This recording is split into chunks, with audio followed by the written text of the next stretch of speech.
Welcome to the Alcohol Free Life podcast, brought to you by thesoberclub.com. I'm Janey Grace. This is for you if you've quit the booze or you'd like to, or maybe you're just sober curious. I'll bring you tips and motivation without any judgment, and there'll be inspiration from experts, quit-lit authors, and sober heroes.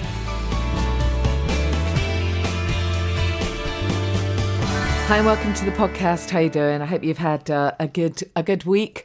I got lots of feedback last week after my massive rant about that study in the press about alcohol being good for you and particularly helping you avoid cataract surgery. That was I did have a bit of a rant. I'd apologise. Someone said that they thought I was going to jump out of their phone.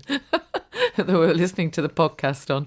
I'm going to tell you about something else I've seen in the press this week, which I'm sure you have as well, that I'm not going to rant about at all, actually. In fact, I haven't quite got my head around it, if truth be told. I just thought I'd share it with you. I'd be really interested to know your views. It's this story that Demi Lovato has revealed her decision to be California sober. That's her expression, California sober.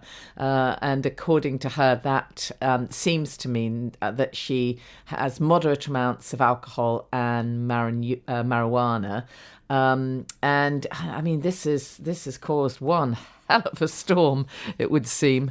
A lot of people are criticising her. I think her own manager, according to some reports, Elton John, who she's referred to as one of her recovery mentors, have basically come out and said, we don't think this is a good idea. People are criticising her of being a hypocrite because, one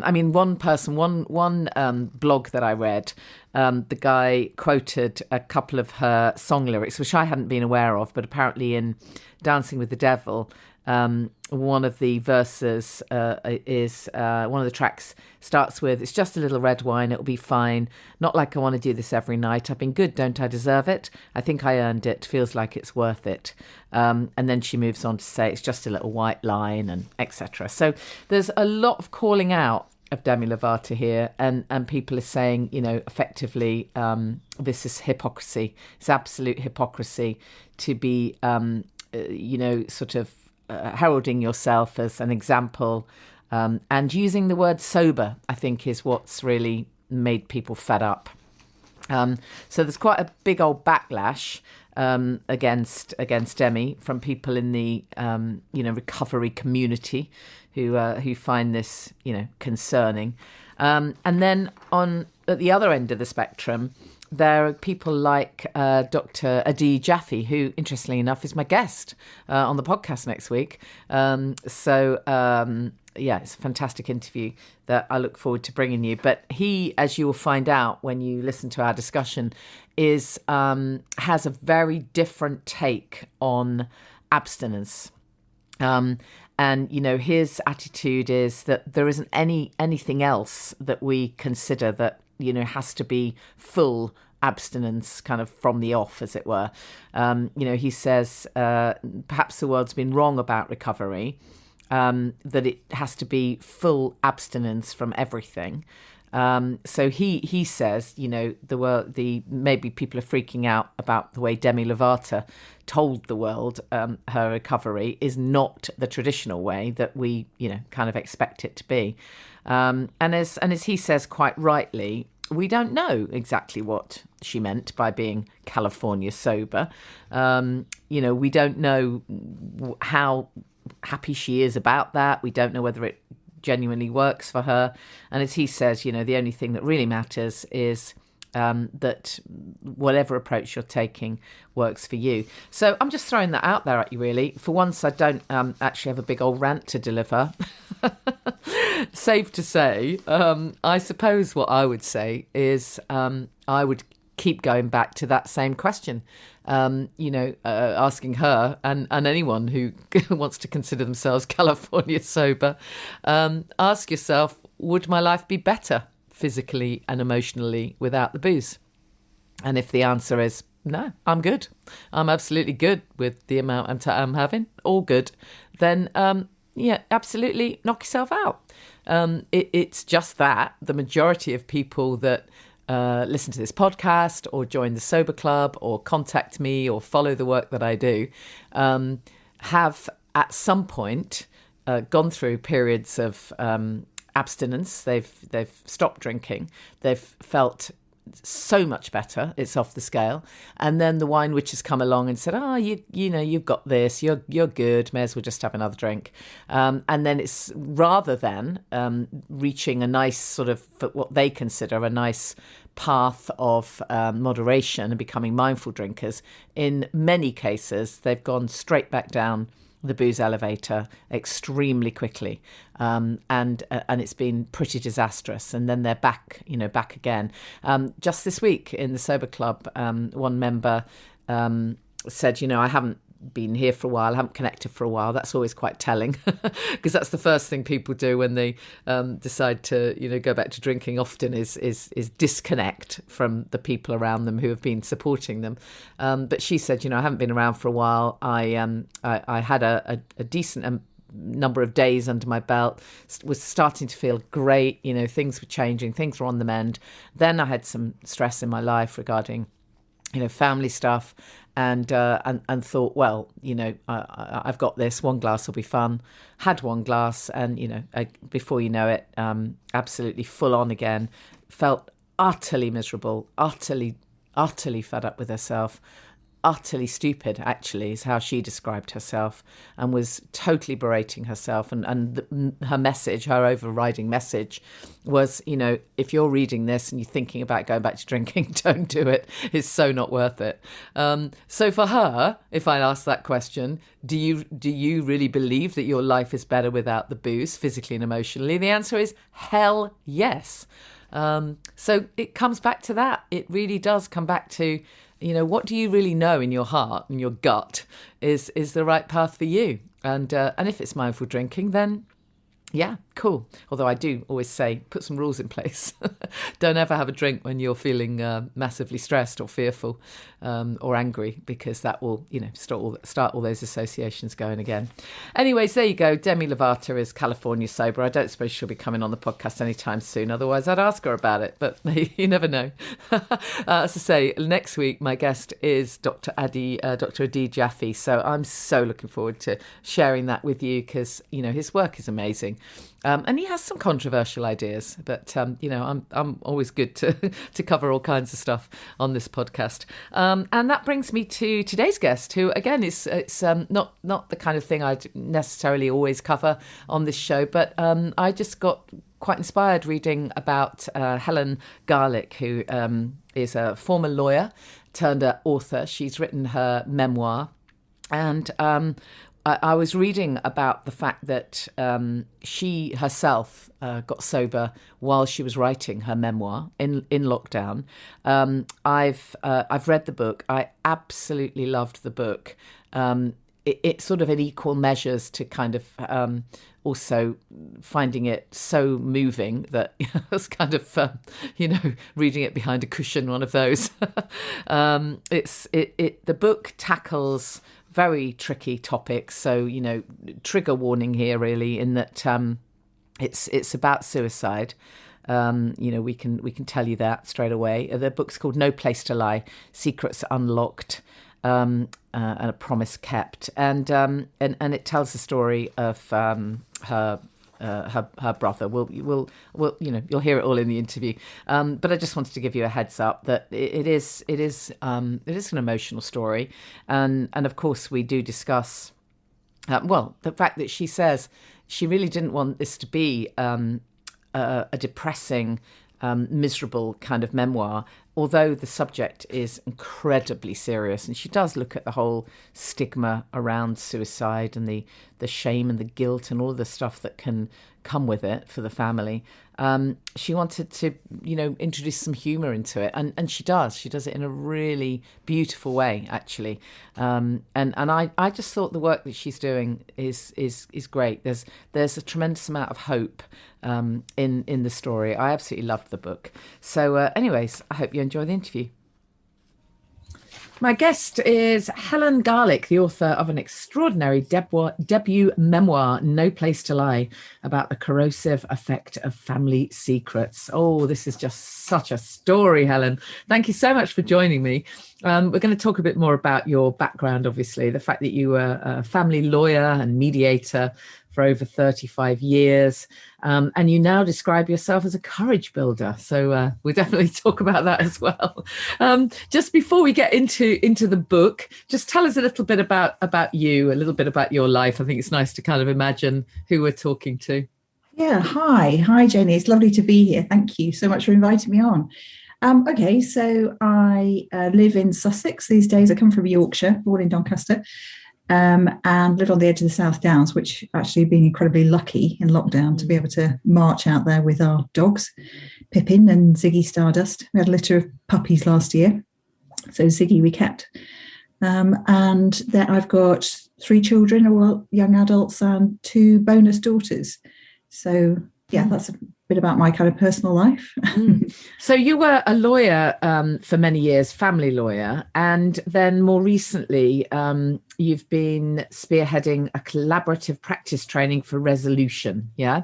So mediation kind of stuff, I guess. Well, mediation, and yeah, there's a special type of family law called collaborative law where these, say, a separating couple and each of their lawyers all sign up to an agreement saying they're not going to go to court and they are going to sort it out by agreement. So it's a form of talking solution where you're committed to agreement.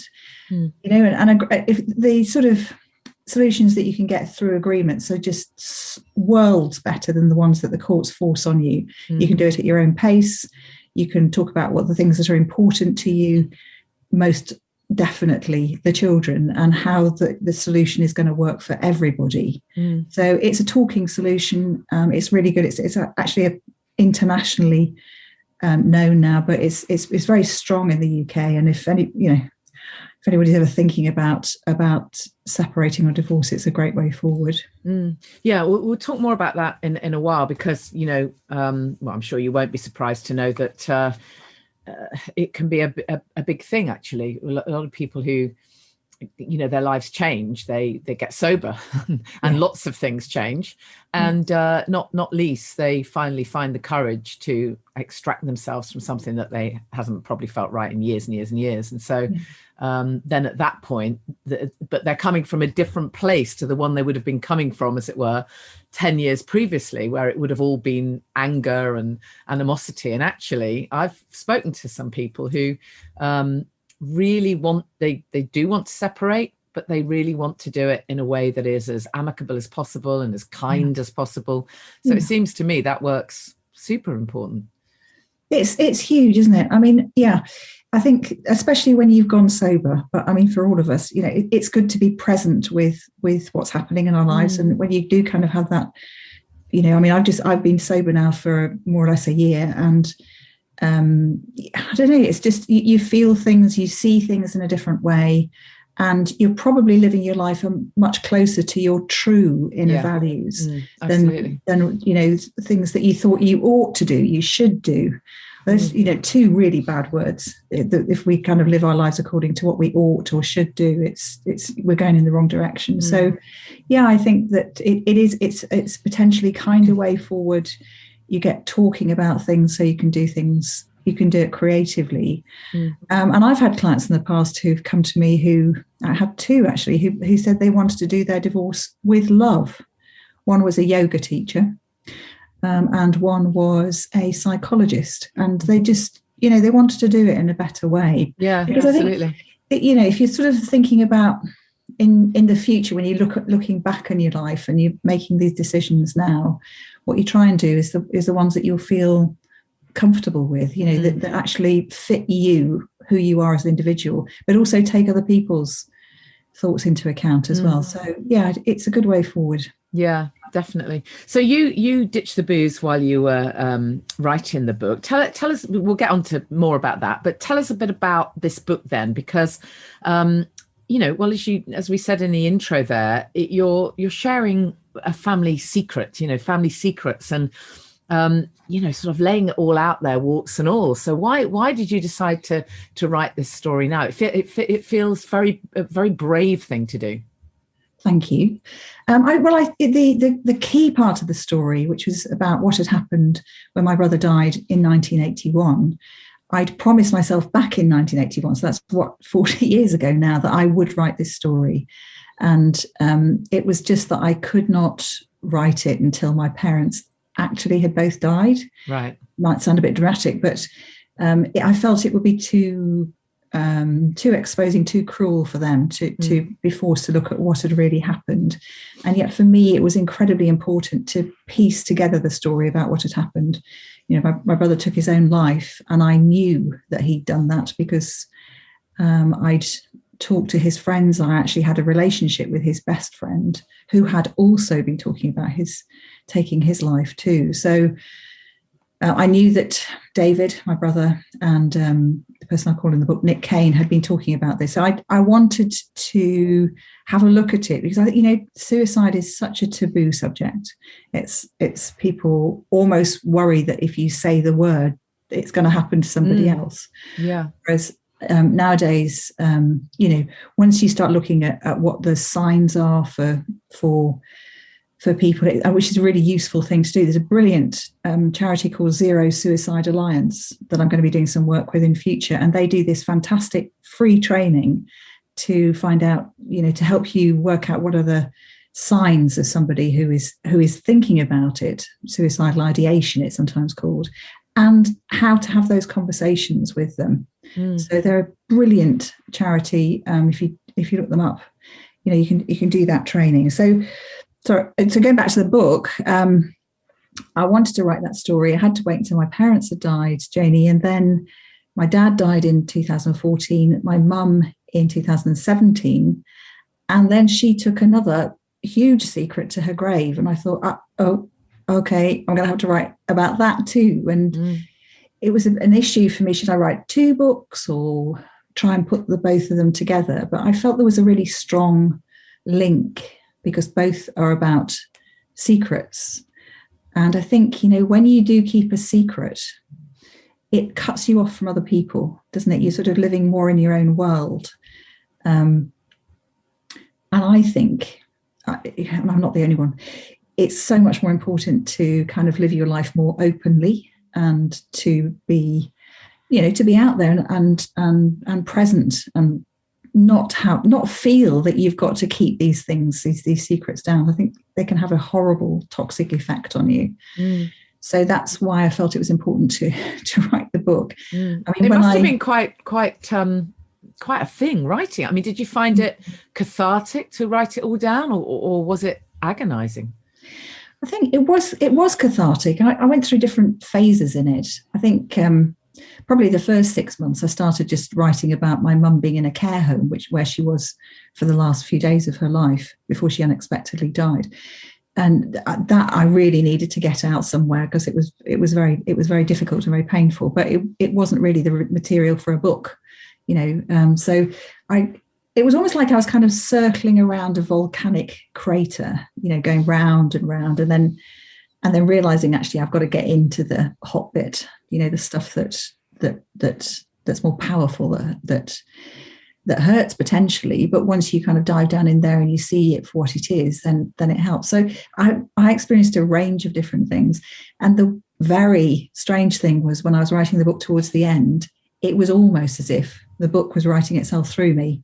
So all I'd have to do was just turn up, and then the words would flow, and then it would wake me up at 3:00 in the morning and go, Helen, you've missed out that bit in chapter 24, get back to it. So yeah, it really flowed, and I'm really glad it's done and it's out there in the world. I mean, I haven't finished the book, so so I can't have any spoilers. Don't spoil it for me. Okay. I should have tried to finish it before this interview, but the truth of it is I'm really enjoying it, and so I'm eking it out. Do you ever do that with books? Where you eke them out? So, but I am enjoying it. Although it's quite raw, isn't it? It's dark. It has some darkness, and what I found really fascinating was when you you really paint the most beautifully vivid pictures. You're a fabulous writer. I mean, I don't know what you've been doing being a lawyer all these years. I mean, I'm sure we need you as a lawyer, but you're a sensational writer. Thank you. But, you paint such a vivid picture of your childhood. I can practically taste the biscuits you're eating. And you've obviously very close relationship with your brother. So it must have been absolutely devastating for you. When you look back, as I say, I haven't got far enough in the book yet to know the answer to this, but for everyone's sake, looking back now, was that tendency, was that thought process something that you think David would have had as a child or not? Well, I didn't think so. I mean, David and I were really close. I was the older sister, and we were really close when we were especially little. And he was just this sunny, beautiful boy with blonde hair, freckles, blue eyes. Frankly, he could get away with murder because he'd just smile, and then everybody would go, "Oh, David." So we were really, really close, and he didn't really bother talking. We had our own language. I found that very fascinating in the book. And I mean, it's actually a couple of people have said to me, do you think that maybe he had some kind of learning difficulty, or was he on the spectrum? And it's possible. I mean, those sorts of words weren't around when I was growing up in Yorkshire. It's possible, but he just, he kind of lived a very sunny life. I mean, one of the, when I've kind of researched the book and I talked to some of his friends, and one of them confided in me something that he hadn't told anybody else. And so Christopher and David used to play at Ivanhoe in the gardens and, pretend that they were medieval knights and all that kind of stuff. But David once said to Christopher when he was about 10 or 11, "I don't want to live beyond 20. I don't like the thought of being old. I don't like old people. I don't want to be old." And Christopher had just said, "Oh, that's ridiculous, David. We all, I don't know if he said ridiculous, but, he was just saying to him, don't be silly." And he never dared tell anybody about that. So, but that obviously from quite a young age was in my brother's head, that he didn't want to live. But I never knew that. Right. And when he did take his own life, I'd been in the States for 2 months. I'd taken a sort of 3-month gap in between studying to be a lawyer and then kind of starting my legal career. And I was going around America, down to Mexico, and had this amazing trip. But I didn't know what was going on for him, and so looking at the time, I felt, as so many people do, everybody, I would say, who's been involved with somebody who's taken their own life, was it my fault? Was I the one who was guilty? Yeah. And it's an interesting one, that, isn't it? And your parents as well, with the bits that I've read, were, well, kind of in denial, really. Yeah. I think they couldn't take it on board. I think it would have been just too hard. It's incredibly, you can't find the words for it about saying how hard it is to carry on after somebody else has died in that way, and especially as a parent. And my dad took refuge in the idea that it must have been an accident, or maybe even David had been murdered. Yes. And he fought against the original inquest verdict of suicide, and there was a second inquest, and the verdict of that was an open verdict, so they didn't know what had happened. And David hadn't left a note, but he had done other things. He was looking after my dog, and he'd made sure that the dog was going to be looked after by somebody else. And apparently that's one of the signs that you need to look out for. Yeah.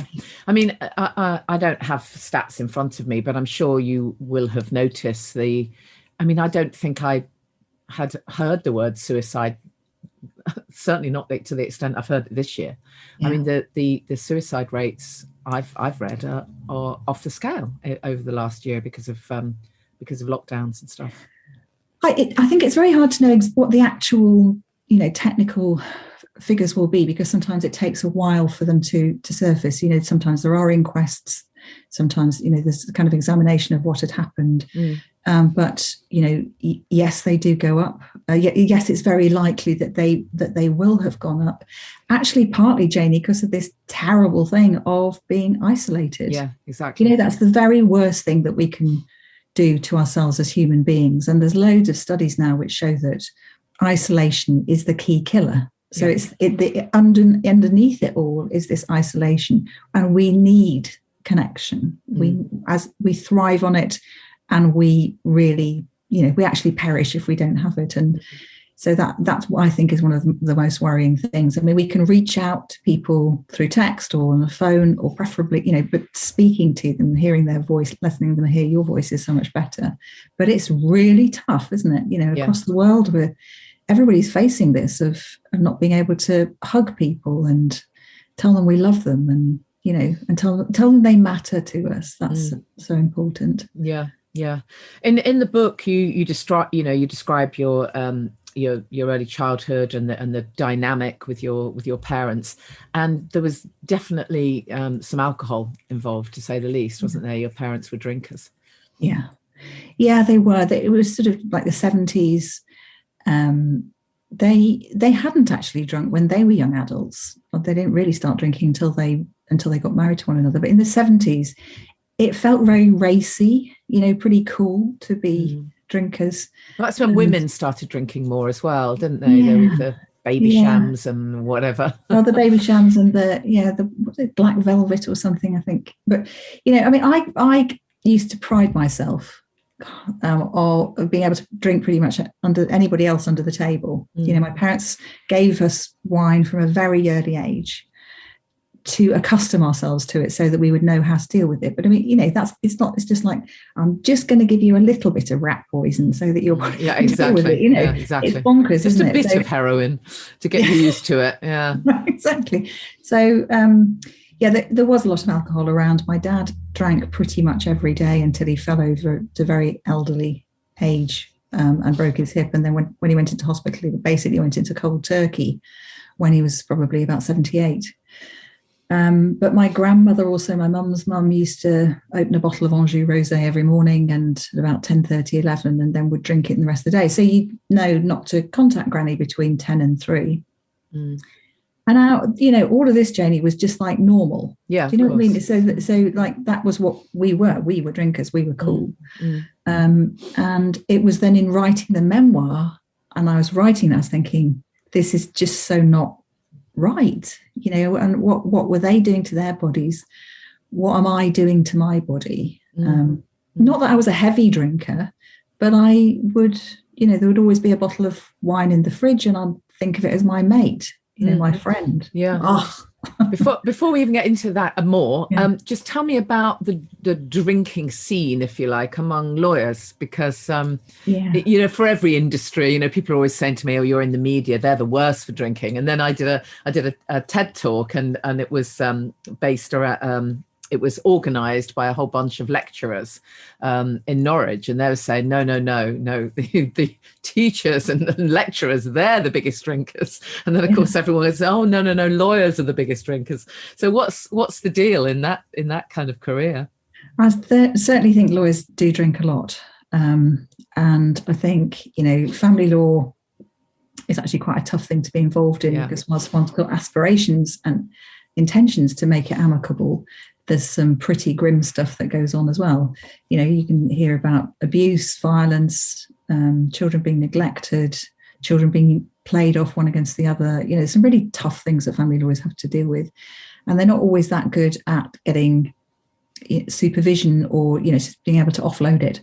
So, there's a lot of drinking. I mean, the family law conferences, there would always be people, drinking really heavily, very, very heavily, and getting absolutely smashed as well. But nobody's saying, "Oh my God, you're smashed." Not called, never called that out. was normal. And if anybody did say, "Oh no, I'll have a soft drink," then it'd be, well, why are you doing that? So nowadays, I think, when somebody questions me why I'm having a soft drink, you think, well, why are you drinking alcohol? Exactly.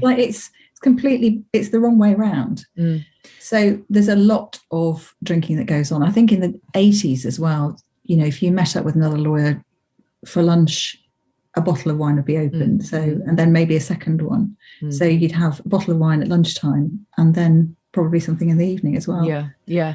And I'm guessing as well, in addition to that, I'm guessing that over the years as a family lawyer, you would have noticed the part that alcohol played in so many breakups, not least the effect on the kids. Yeah. I think that yes, that's true. In terms of like really heavy drinking, but I think the trouble is that as many family lawyers are also drinking, then you kind of there's a kind of collusion in it. You don't necessarily notice.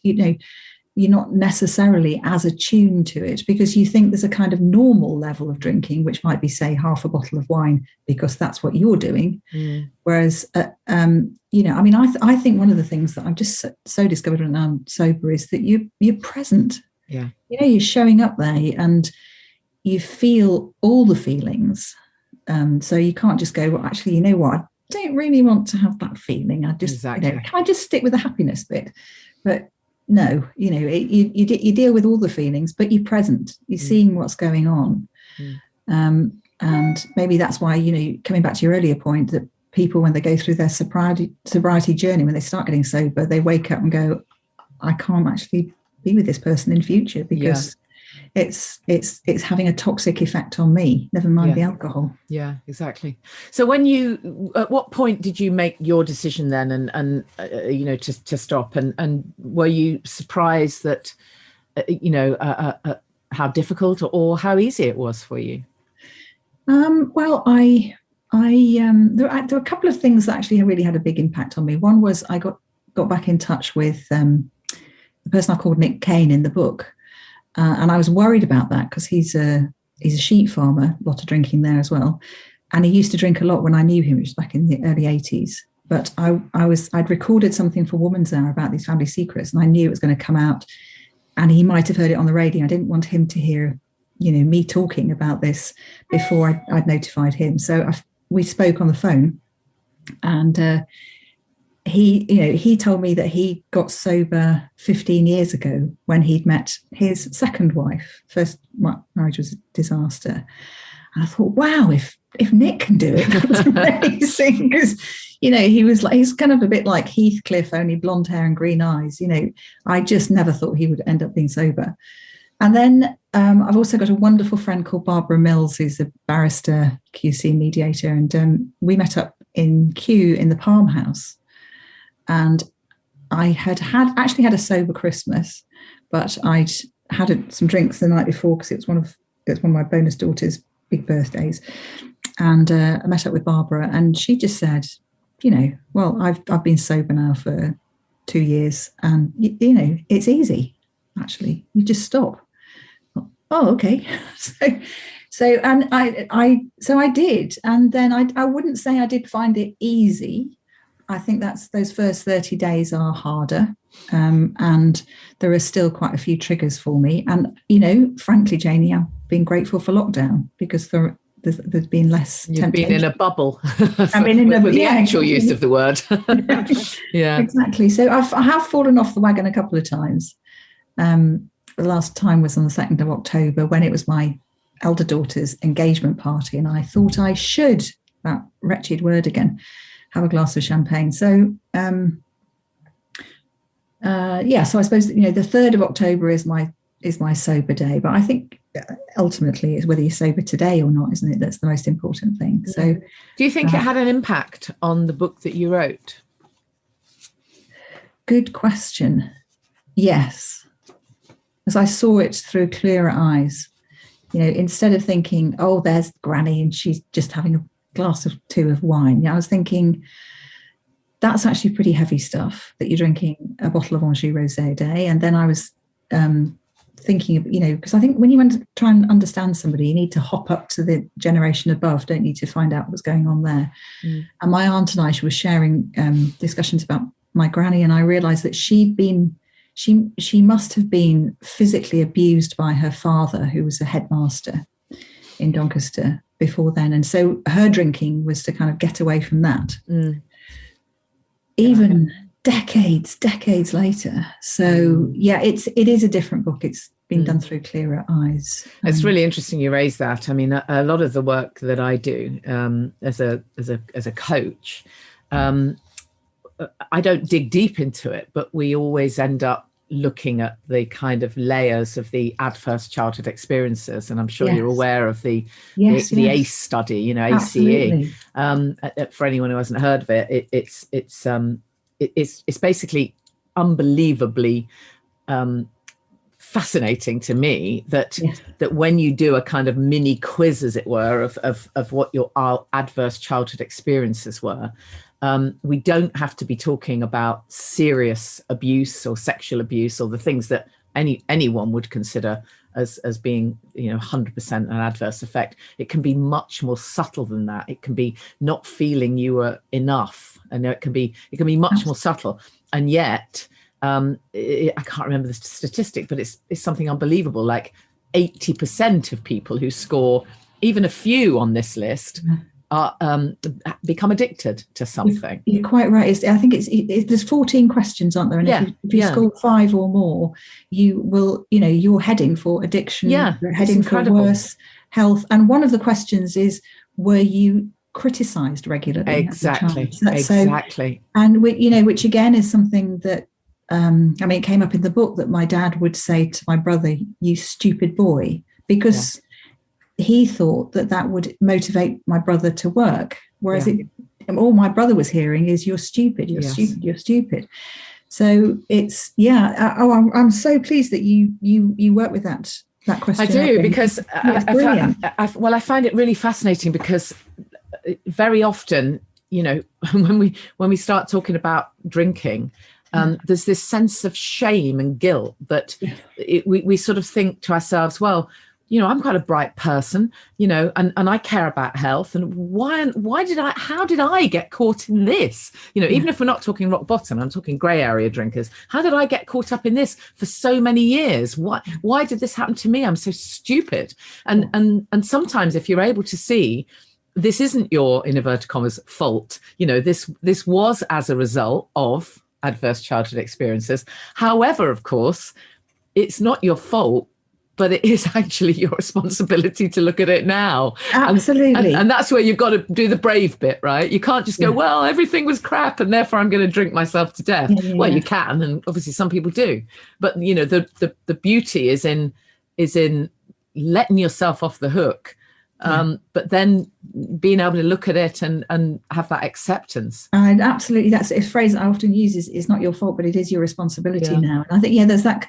I mean, I'm a great fan of Brené Brown, and I think she talks about there's one route through, which is you're either victim or Viking. So you either kind of take it all in and go, poor me, feel sorry for yourself, or you kind of go out and be aggressive. Whereas actually, what we need to do is be courageous and allow ourselves to be vulnerable and tell our stories, because it's only in talking it all through.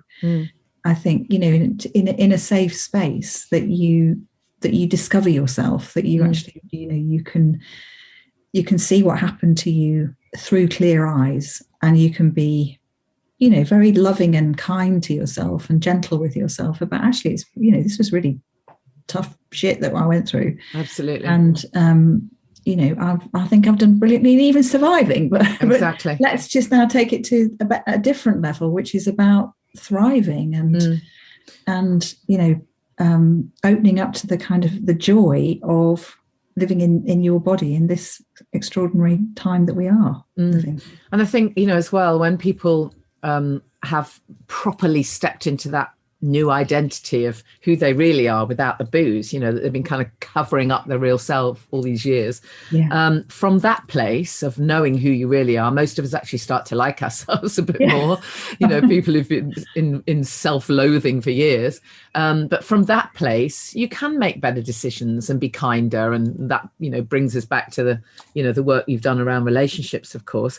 I must ask you about your phrase, being a courage builder. What do you mean by that? Well, what I think it is, courage has always been important to me. And, going back to Brené Brown, she says something along the lines of, you can choose comfort or courage, but not both.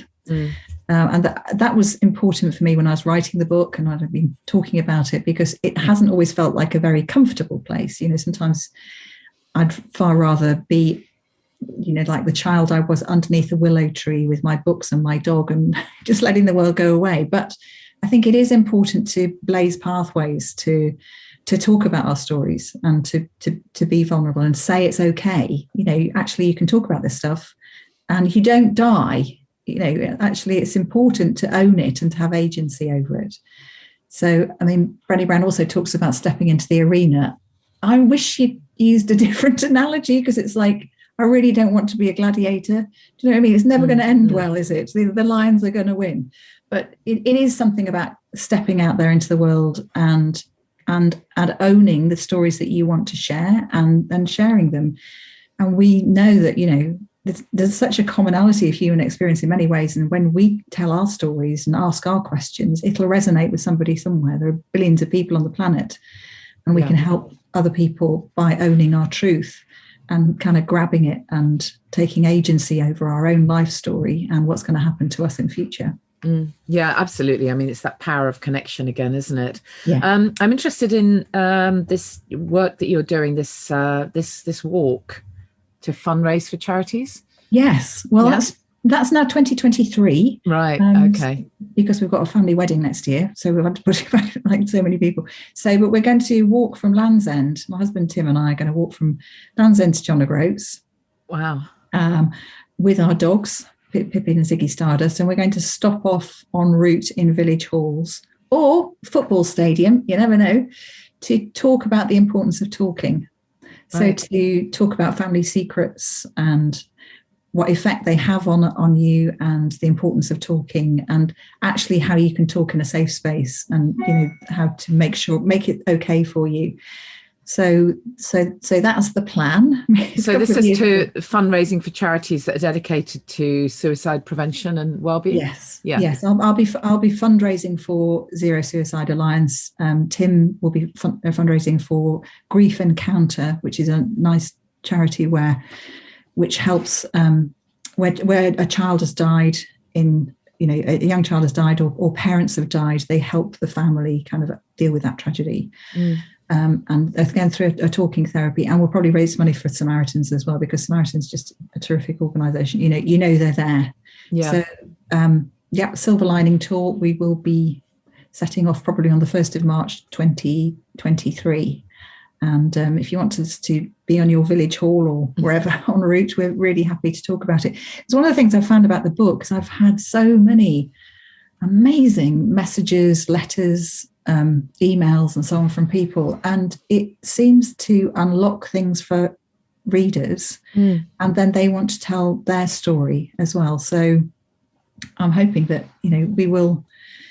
I'm sure that's happening anyway, but it'd be nice to create fun, safe spaces for people to be sharing what's happened. Yeah. To them. What would your tip be then, or your advice, for anyone who's sort of listening to this and thinking, I'm worried about someone in my family, or there's a family dynamic that I'm concerned about. What would you recommend? Yeah. Well, okay, so I think writing it down to start off with, then just starts that whole process of kind of getting it out there, and it's better out than in. So start writing it down. Write down what your worries are. If you're worried about a family member, then going back to Zero Suicide Alliance training, that is brilliant. It's got so much wisdom in there that I can't possibly tell you it all here. But share your concerns, and it's usually better to ask. You might have all sorts of worries about asking, but it's better to ask. And then if somebody just says, "Oh, I'm fine," don't worry about me, ask again, and ask in a different way. So even say, "Look, I'm sorry, but I just feel that there's something going on. So would you like to talk about it? Because I'm really here for you and you matter to me." I think telling somebody that you matter to them is actually really helpful. Yeah. Absolutely. And finally, then, for you, what are the top benefits of sobriety? Oh, well, my tie around my tummy is definitely disappearing.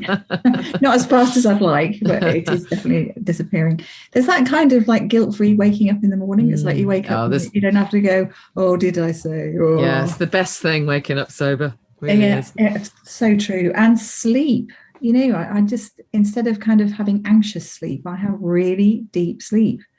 I've slept so much better. But we had a sober Christmas this last time as well. My daughter said to me, you know what, Mum, it just was so easy this year. So I see the ripple effects it's having on my kids as well. So they're still drinking. They may well drink for quite some time, but they can make different choices. But I think I'm being a better role model for my family as well. Right. So yeah.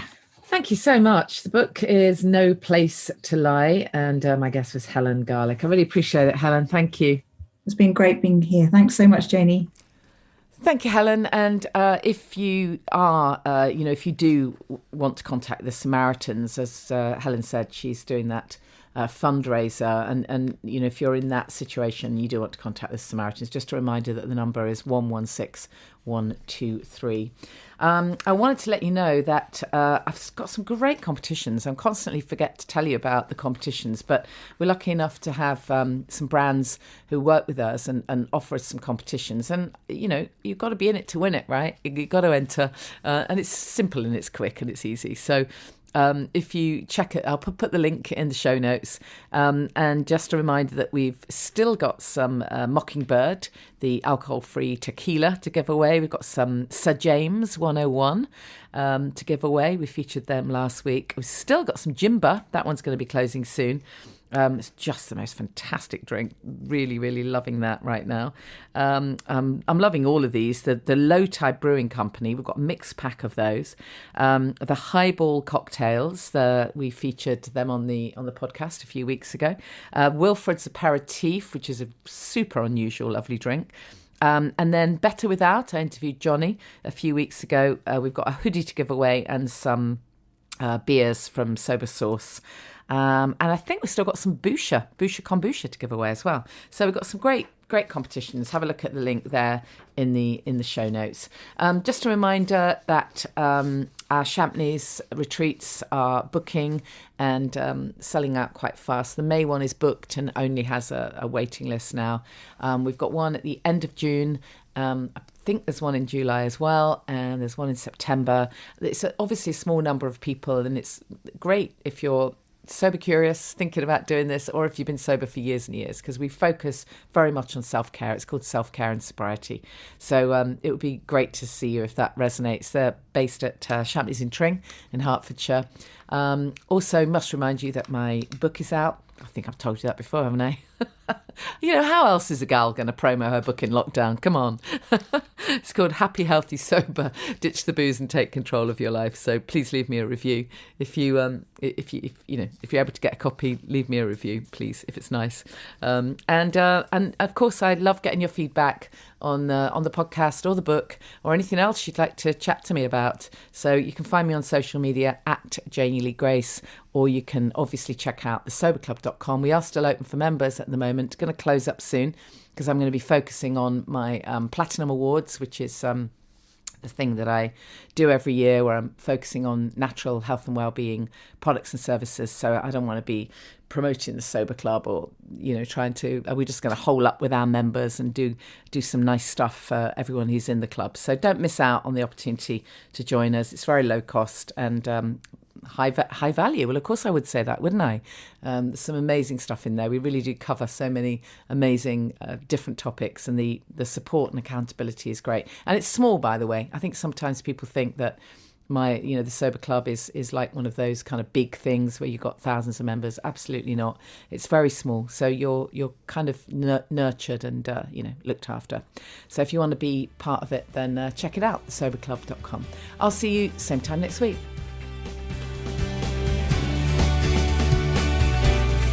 Thank you for listening to the Alcohol Free Life podcast, brought to you by the Sober Club. Please rate and review. And if you want support, accountability and inspiration, and you want to live your best life without the booze, check out thesoberclub.com.